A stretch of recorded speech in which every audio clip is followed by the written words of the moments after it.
ಅಲ್ಲ ಈಗ ಹೇಳಿದಾರೆ ಮೇಡಮ್ ಅವ್ರು ಇಲ್ಲ ಅಂತಲ್ಲ, ಸತ್ಯನ ಮಾತಾಡ್ತಾರೆ ಅಂತ ತಿಳ್ಕೊಬೇಕಾಗ್ತದೆ. ಯಾಕಂದ್ರೆ ಸದನದಲ್ಲಿ ನಿಂತು ಮಾತಾಡ್ತಾರಪ್ಪ ಅಂದ್ರೆ ಅವ್ರು ಪ್ರಾಮಾಣಿಕವಾಗಿದ್ದಾರೆ ಅಂತ ನಾವು ಒಪ್ಕೋಬೇಕಾಗ್ತದೆ. ಇಡೀ ರಾಜ್ಯದ ದೊಡ್ಡ ಪಂಚಾಯಿತಿ ನಮ್ಮ ವಿಧಾನಸಭೆ, ಅಲ್ಲೇ ಅವ್ರು ಹೇಳ್ಕೊಂಡಿದ್ದಾರೆ. ಅದ್ರ ಜೊತೆಗೆ ಇದನ್ನು ಸೇರಿಸಿದ್ದಾರೆ ಎಕ್ಸ್ಟ್ರಾ ಆಗಿ.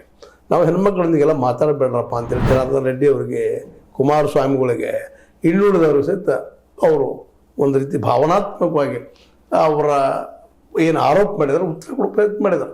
ಇಲ್ಲಿ ಭಾವನೆ ಮುಖ್ಯ ಅಲ್ಲ, ಭಾವನೆಗಿಂತ ಮುಖ್ಯ ಇದ್ದಿದ್ದು ಆ ಹೆಣ್ಣು ಮಕ್ಕಳಿಗೆ ಇವತ್ತು ನೀವು ಹೇಳ್ತಾರೆ 52,000 ಜನ ಅಂತ ಹೇಳ್ತಾರೆ, ಆದರೆ ಭಾಳಷ್ಟು ಜನ ಇದ್ದಾರೆ ಅಂತೇಳಿ ವಿರೋಧ ಪಕ್ಷಗಳ ಆರೋಪ. ಇನ್ನೂ ಹೆಚ್ಚಿಗಿದ್ದಾರೆ ರೀ.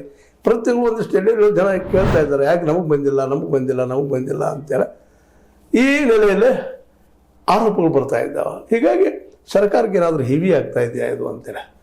ಮತ್ತು ಇದು ಏನು ಈ ಗ್ಯಾರಂಟಿ ಯೋಜನೆಗಳಿದ್ದಾವೆ, ಹೌದು ಇಲೆಕ್ಷನ್ ಸಲುವಾಗಿ ನೀವು ಮಾಡಿದ್ರಿ, ಗೆದ್ರಿ. ಯಾಕಂದರೆ ಮೋದಿಯವ್ರ ಪ್ರಭಾವ ಸಾಣೋದಿಲ್ಲ.